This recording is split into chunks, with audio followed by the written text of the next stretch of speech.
Hello friends, আসলে জানি এই মুহূর্তে ভালো থাকার কথা না। এই মুহূর্তে আসলে আমরা কেউ ভালো নাই।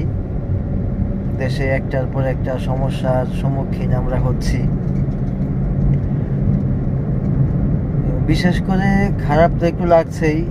বন্যা কবলিত এলাকার মানুষের কথাগুলো যতই চিন্তা করি, সোশ্যাল মিডিয়ায় এবং টেলিভিশনে যখনই তাদের প্রতিচ্ছবিগুলো ভেসে ওঠে, মানে খুব খারাপ লাগে।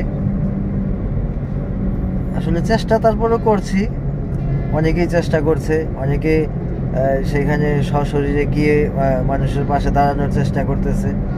একটু খারাপ লাগলেও আসলে কী বা করার, সবই নিয়তি। ফেসবুক পোস্টে লিখেই দিয়েছি, বিবেককে বলে দিয়েছি, বিবেক তুই প্রতিবন্ধী হয়ে যা, ভালো থাকবি। কারণ এখন মানে বিবেকটা যদি কাজ করে তাহলে দেখি শত্রু বেড়ে যাচ্ছে, সমস্যা সামনে এসে দাঁড়াচ্ছে। এই কারণে আসলে বিবেকটাকেই বলে দিলাম যে বিবেক তুই প্রতিবন্ধী হয়ে যা, ভালো থাকবি। আসলে যারাই মনে করবেন যে আসলে মন খুলে কথা বলতে পারি না বা বলতে গেলে সমস্যা হচ্ছে, তখন কি করবেন? বিবেককে প্রতিবন্ধী করে রেখে দিবেন সুন্দর সময়ের অপেক্ষায়।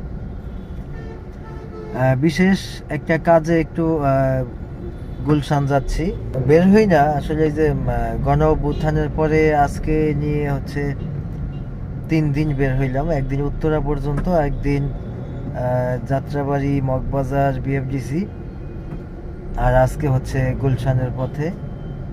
সচরাচর বের হওয়া হয় না, মন মানসিকতা খারাপ। আপনারা জানেন আমার কাজগুলো সব হ্যাঙ্গিং হয়ে রয়েছে। তারপর ওই ওমর সানি ভাইকে নিয়ে যে ছবিটা করছি তুমি করে বলবে, ওইটার শেষ অংশের কাজ বাকি আছে। সামনের মাসের 10 তারিখের দিকে হয়তো চেষ্টা করব সেই ছবিটা শেষ করার। আর আরেকটা দুঃসংবাদ দেই, চলতি মাসে শেষ শুক্রবার আমার একটা চলচ্চিত্র মুক্তি পাওয়ার কথা ছিল। ওইটা আমরা ডেট উইথড্র করে নিয়েছি, আপাতত মুক্তি দেব না। কারণ দেশের মানুষ এখন ভালো নাই, এটাই সত্য কথা। এই পরিস্থিতিতে এই সময় আসলে সিনেমা দেখার অনুরোধ করা, এটা খুব অন্যায় হয়ে যাবে মনে হয়েছে। তাই আমরা সিনেমা রিলিজের ডেটটা উইথড্র করে নিলাম। এটা পরবর্তী সময় আমরা চেষ্টা করবো আরেকটা ডেট নিয়ে আমরা সিনেমা হলে মুক্তি দিতে।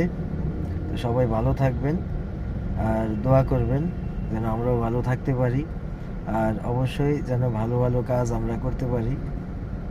আর যেটা বলতেছিলাম, তুমি করে বলবে সিনেমাটা আমরা হয়তো সেপ্টেম্বরের প্রথম 2 সপ্তাহের মধ্যে আমরা শুটিংটা শেষ করার একটা পরিকল্পনা রয়েছে। ধন্যবাদ সবাইকে, ভালো থাকবেন।